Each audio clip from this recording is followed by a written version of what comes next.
یہ پوچھنا چاہتی ہوں، ابھی آپ نے روشنی بھی ڈالی، لیکن میں یہ پوچھنا چاہتی ہوں کہ خاندانی ماحول کا بچے کے اخلاقی اقدار پہ کوئی اثر ہوتا ہے؟ ابھی جس طرح ہم بریک سے پہلے بھی بات کر رہے تھے کہ ماں باپ تو امپیکٹ کرتے ہیں ٹریننگ میں، لیکن کیا خاندانی ماحول بھی کوئی اثر ڈالتا ہے بچے کی اچھی یا بری پرورش میں؟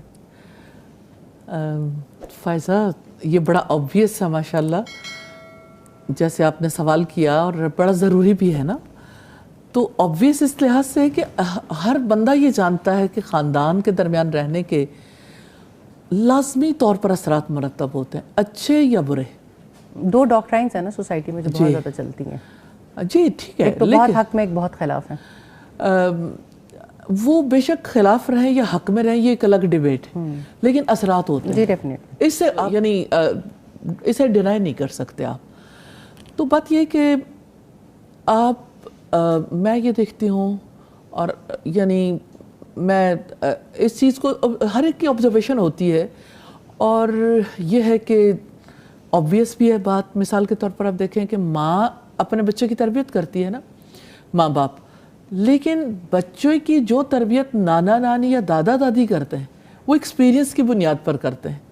اور وہ زیادہ جس خاندان میں بڑے موجود رہتے ہیں وہاں پر بچوں کی تربیت میں زیادہ آسانیاں پیدا ہو جاتی ہیں، کیونکہ ان کے اندر وہ ہمبلنس ہوتی ہے جو نئے پیرنٹس میں نہیں ہوتی. ان کے پاس وہ تجربات ہوتے ہیں، زندگی میں ناکامیاں کامیابیاں ان سے انہوں نے سیکھا ہوتا ہے. تو وہ اچھے اخلاق سکھانا چاہیں تب بھی، اور برے اخلاق سکھانا چاہیں تب بھی ان کے اثرات بہت گہرے ہوتے ہیں. ایون جب کوئی یعنی بڑی فیملی میں رہتا ہے، جوائنٹ فیملی میں، بہت سارے مسائل کے باوجود یہ ہے کہ جیسے ایک بچے کو کوئی ایک فرد سکھا رہا ہوتا ہے، اور ایک بچے کو مختلف لوگ جو اس کے اوپر امپیکٹ ڈال رہے ہوتے ہیں. اگر ایک صالح خاندان ہے تو صالح خاندان بچے کو ایک گرفت میں ضرور لے لیتا ہے، اور یہ ہے کہ کبھی کوئی کہانی سنا کے، کبھی کسی سے محبت کا اظہار کر کے، کہیں کھانا کھاتے ہوئے، کہیں تفریح پہ جاتے ہوئے، کہیں کوئی اور کام کرتے ہوئے، دن رات میں کنٹینیوس یہ سلسلہ جاری رہتا ہے. تو مجھے ایسا فیل ہوتا ہے کہ مشترکہ خاندانی نظام میں تو کنٹینیوس تربیت ہے، کنٹینیوس اخلاق بدلنے کا ایک معاملہ جاری رہتا ہے. اور جس وقت اگر ہم یعنی اکیلے ماں باپ کو دیکھیں تو وہ تھک جاتے ہیں، ہار جاتے ہیں، اور وہ کہتے ہیں آخر 24 گھنٹے میں کوئی ہمارا بھی تو وقت ہے.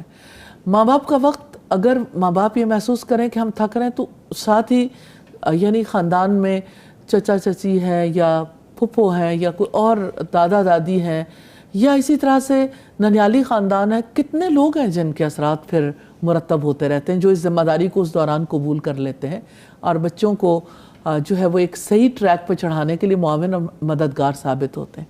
ایک اور چیز جو میں سمجھتی ہوں کہ جیسے فرض کریں کہ خاندان میں جیسے بڑے لوگ موجود ہیں اور ماں باپ کے برابر کے بہن بھائی بھی ان کے موجود ہیں، لیکن یہ کہ خاندان میں کہیں ایسا ہوتا ہے کہ چچا کے بچے جو ہیں وہ بڑے ہیں، یا پھپھو جو ہیں وہ تھوڑا سا کم سن ہے. اچھا، وہ بچوں کے مزاج کو زیادہ اچھے طریقے سے سمجھنا شروع کر دیتے ہیں کہ بچے اس دور میں کن کن چیلنجز سے گزرتے ہیں اور کیا صورتحال پیش آتی ہے. تو بچوں کے ساتھ دوستیاں ہو جاتی ہیں، دوستی میں بہت ساری چیزیں سکھائی جا سکتی ہیں. صالح خاندان ہو تو اچھے اخلاق کی نشو و نما زیادہ بہتر ہو سکتی ہے، اور اگر صالح خاندان نہ ہو تو نیچرلی بچوں کے بگڑنے کے چانسز بھی بہت زیادہ بڑھ جاتے ہیں. صحیح، دونوں باتیں موجود ہیں. صحیح، جزاک اللہ خیر. کرن جی، میں آپ سے پوچھنا چاہتی ہوں، بچوں کی تربیت کرتے ہوئے کیا چیزیں جو خصوصی طور پہ ذہن میں رہتی ہیں، اور اسپیشلی ان کو صبر و استقامت سکھانے کے لیے آپ کس طرح سے کوشش کرتی ہیں؟ اچھا فائزہ، مجھے ایسا لگتا ہے کہ جو ایک مدر کا رول ہے نا، بینگ اے مدر، یہ ایک بڑا مشکل رول ہے، کیونکہ جتنا بڑا اللہ تعالیٰ نے درجہ دیا ہے نا، وہ جو ہم حدیث دیکھتے ہیں رسول اللہ صلی اللہ علیہ وسلم سے، کہ جب کسی نے پوچھا کہ سب سے زیادہ کون مستحق ہے میرے حسن سلوک کا، تو آپ نے 3 دفعہ ماں کا ذکر کیا اور 4تھی دفعہ اپنے باپ کا.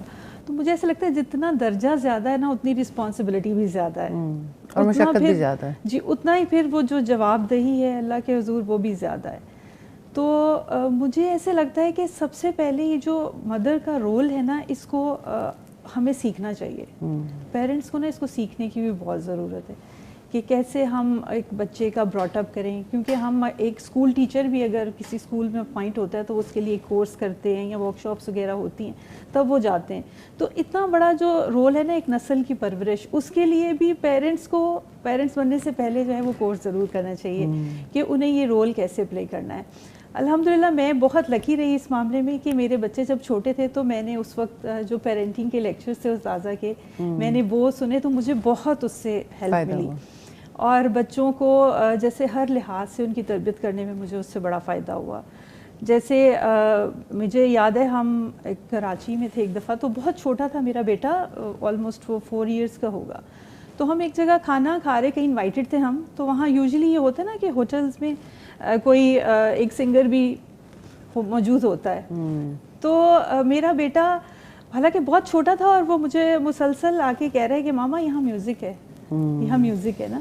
تو میں اسے کہہ رہی ہوں بیٹا صرف اگر ہم نہیں سننا چاہتے نا تو یہ باقی سب سننا چاہتے ہیں, صرف ہمارے کہنے پہ بند نہیں کریں گے. لیکن نا پتہ نہیں جس طرح بچے کھیل رہے ہوتے ہیں مجھے نہیں اندازہ ہوا کہ وہ کہاں جا رہا ہے. تھوڑی دیر بعد نا اس ہوٹل کا مینیجر آیا میرے پاس, ہمارے پاس ہماری ٹیبل پہ, اور کہتے ہیں کہ یہ آپ کا بچہ ہے. میں نے کہا جی یہ ہمارا بچہ ہے.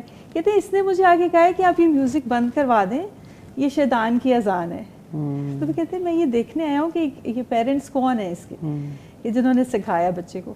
تو مجھے ایسا لگتا ہے کہ اگر ایک ماں جو ہے نا وہ دین سیکھ لیتی ہے نا تو بچوں کے اندر خود بخود ہی وہ دین جو ہے وہ ٹرانسفر ہو جاتا ہے, اس کے لیے آسانی ہو جاتی ہے. جی اس کے لیے باقاعدہ اس کو کوئی لیکچرز بچوں کو دینے کی. ابھی آپ لوگوں نے ایک بڑی اچھی پریکٹس کی, مطلب میں بڑا اس بات پہ ہم سب سوچ بھی رہے تھے اور یہ ایڈمائر بھی کر رہے تھے کہ آپ کے خاندان میں 7 8 9 بچیوں نے ماشاءاللہ حفظ کیا, اور آپ نے اس کو سیلیبریٹ کرنے کے لیے ان سارے بچوں کو جو ہے وہ عمرے پر بھیجا ہے اکٹھے, اور کچھ بڑے ان کو لے کر گئے. تو میں سمجھتی ہوں جب آپ ان کے لیے یہ خوشیاں بڑی بنا دیتے ہیں اور اس چیز کی اپریسیشن بھی کرتے ہیں, یہ کس طرح کا مومنٹ ہوتا ہے؟ کیا یہ مل کے خاندان سوچتا ہے اس طرح کی باتیں؟ کیونکہ بہرحال یہ بہت جو جیسے ابھی استاذہ سے آپ بات کر رہے تھے نا کہ جوائنٹ فیملی سسٹم میں بچوں, اس میں لوگوں کو لگتا ہوگا کہ نقصانات ہیں, لیکن مجھے تو بہت فائدے لگے. بالکل یہ بات کرنے کی جیسے ضرورت میرے ہے. جو بیٹی ہے جب وہ بہت چھوٹی تھی, ابھی وہ ناظرہ قرآن پڑھی تھی, تو میں نے اسے ایک دفعہ بھی نہیں کبھی کہا زندگی میں کہ آپ نے حفظ کرنا ہے. اس نے خود سے ہی, اس کو شوق تھا کیونکہ اس کے جو پھپھو تھی گھر میں دونوں وہ حافظ قرآن تھی, تو وہ ایک اس کا خود ہی ذہن بن گیا کہ میں نے بھی بڑے ہونا ہے تو میں نے حفظ ضرور کرنا ہے. ماشاءاللہ. اسی طرح جب میری بیٹی حفظ کر رہی, لیکن ماں کا رول پھر بھی بہت امپورٹنٹ ہے. وہ اتنا آئیڈیلائز تو ہونے دے, اگر وہ آئیڈیلائز نہ ہونے دے تو کس طرح سے کسی بچے کا دل چاہ سکتا ہے؟ یہ بڑی امپورٹنٹ بات ہے. ہاں بالکل. تو خیر وہ ماشاءاللہ جیسے بڑی انکریجمنٹ پیرنٹس کی طرف سے تو ہوتی ہے, اور ایک سب سے بڑی اچیومنٹ بھی یہی ہوتی ہے. میں سمجھتی ہوں کہ اگر ایک بچہ اسکول میں 15 سے 20 سال پڑھتا ہے اور اگر وہ 3 سال یا 2 سال قرآن کے لیے لگا لیتا ہے نا تو یہ بہت بڑی اچیومنٹ ہے. اور یہ ایک ٹیبو کے پہلے جی سوری یہ بات بڑی امپورٹنٹ ہے. جو بچہ حفظ کرنا سیکھ لیتا ہے وہ صبر کرنا بھی سیکھ جاتا ہے. جی بالکل. یعنی اس ماحول میں کنٹینیوس لرننگ بھی ہے اور پریشر ہے, اور پھر اسی طرح سے عمرہ کرنا, عبادات بہت صبر سکھاتی ہیں. اور استاذہ یہ والی بات کہ آپ اپنے بچے کے لیے ان معاملات کو خوبصورت اور بڑا کر کے دکھائیں. اگر آپ اس کو امپورٹنس نہیں دے رہے سوسائٹی میں, آپ اس کی برتھ ڈے زیادہ بڑی سیلیبریٹ کر رہے ہیں, آپ اس کی اور ایونٹ سیلیبریٹ کر رہے ہیں. میں سمجھتی ہوں کہ اس بات پہلے ہمارے معاشرے میں انفارچونیٹلی یہ بات کہی جاتی تھی کہ جو بچہ ذرا زیادہ نکما ہے یا چلتا نہیں ہے نہ تعلیم میں نہ کسی چیز میں, تو اس کو دین کی طرف ڈال دو. تو میں سمجھتی ہوں یہ بہت بڑی مثال, یہ بھی ایک مثالیں ہیں جو سامنے آنی چاہیے کہ ان خاندانوں میں جہاں بچوں کی کنٹمپریری ایجوکیشن کے لیے اتنی محنت کی جا رہی ہے تو وہاں ان کو دین بھی ان کے لیے ایک خواب بنایا جا رہا ہے کہ نہیں, قرآن کو حفظ کرنا یا اس کی تعلیم حاصل کرنا بہت بڑی سعادت ہے.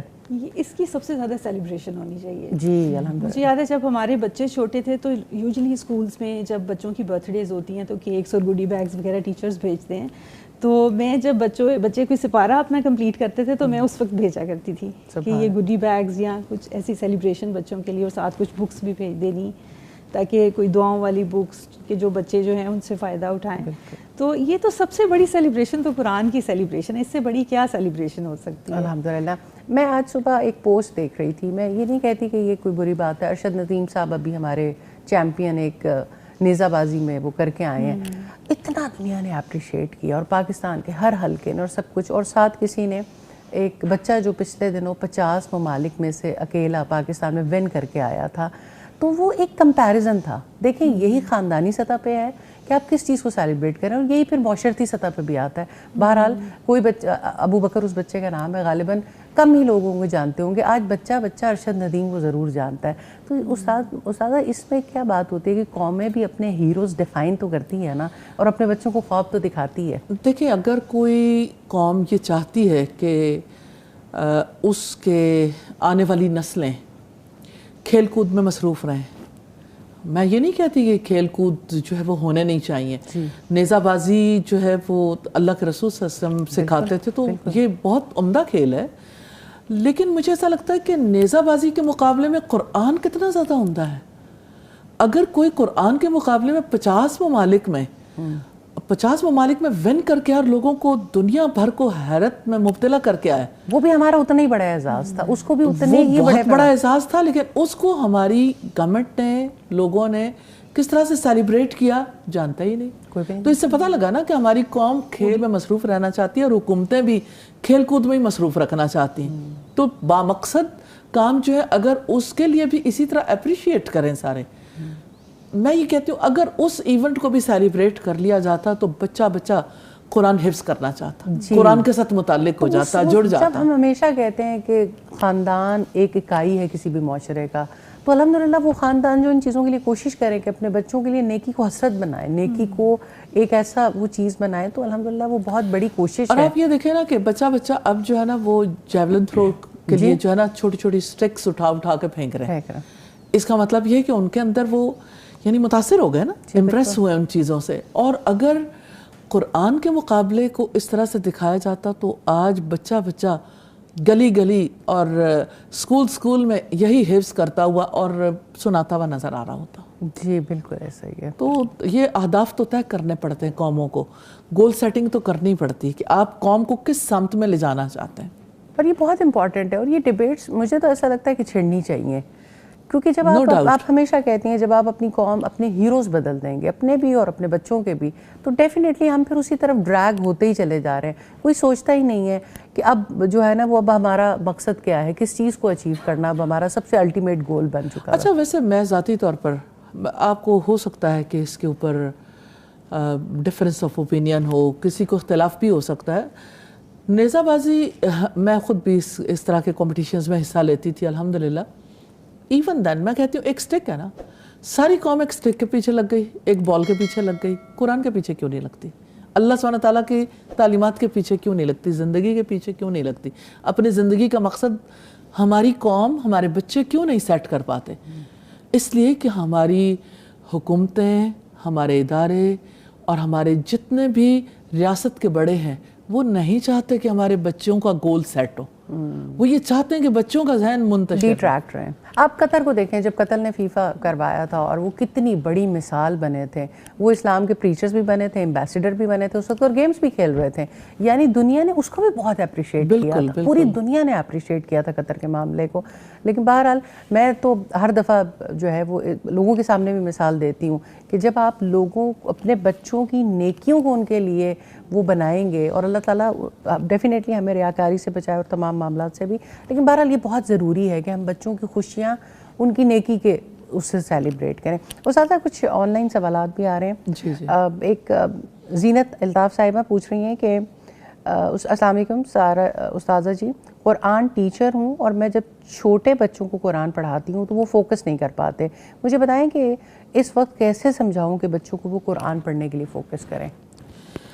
دیکھیں ابھی ہم یہ بات کر رہے تھے کہ اصل میں یہ ایموشنل مینجمنٹ پہلے کرنی پڑتی ہے. آپ کسی کا پیشن تو بنائیں. آپ امپوز ڈسپلن کے تحت کوئی چیز سکھانا چاہیں گے تو بچوں ادھر ادھر ان کی توجہ ہو جائے گی، ان کا گول ہی سیٹ نہیں ہوا، انہیں پتہ ہی نہیں ہم قرآن کیوں پڑھیں. ان کے اوپر آپ جبری ایک چیز لازم کریں گے تو بچہ ایسی چیز نہیں ہے کہ جبر کو برداشت کر سکے، بڑے بھی نہیں کرتے. تو آپ کسی چیز کو کسی کے لیے حسرت تو بنائیے، اس کو یہ تو پتا ہو میں قرآن پڑھوں گا پھر کیا ہوگا، اور یہ ہے کہ قرآن پڑھنے کا فائدہ کیا ہے، نہ پڑھنے کا نقصان کیا ہے. تو جب بچے کو یہ پتا ہے بس میں نے بزی رہنا ہے تو اس میں اسے کیا اٹریکشن فیل ہو رہی ہے. جب بچے کو اللہ سبحانہ تعالیٰ کی محبت سکھائیں گے، جب رسول اللہ کی محبت سکھائیں گے، جب اسے پتہ ہوگا الفاظ میں میرے لیے کیا ہے اور یہ ہے کہ اس کا مجھے کیا نفع ہو سکتا ہے، تو نیچرلی ان کی کیفیت فرق ہو جائے گی. آپ دیکھیں کہ جیسے ہمارے یہاں سٹوریز، ہم زبانی سٹوریز سناتے ہیں. ہماری پھوپھی جان تھیں جو ہمیں سٹوریز سناتی تھی، تو ہمارے لیے انتہائی وہ وقت امپورٹنٹ ہوتا تھا کہ کسی طرح سے ایک وقت ملے کہ ہم پھوپھی جان کے پاس جا کے تو یہ سٹوری سن سکیں.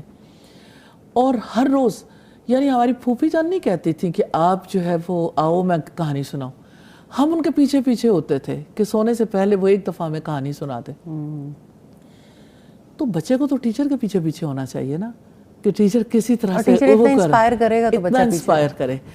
اب یہ کہ یعنی ماحول پیدا کرنا بہت زیادہ ضروری ہے. بچے کے اندر یہ چیز اراؤز کرنی ضروری ہے. تو اس میں مجھے یوں فیل ہوتا ہے کہ جیسے ہم بچوں کو جو ہے وہ یعنی ایسے بچوں کو نہیں دکھائیں گے، پھر اس کا رزلٹ نہیں دکھائیں گے تو بچے بھاگیں گے.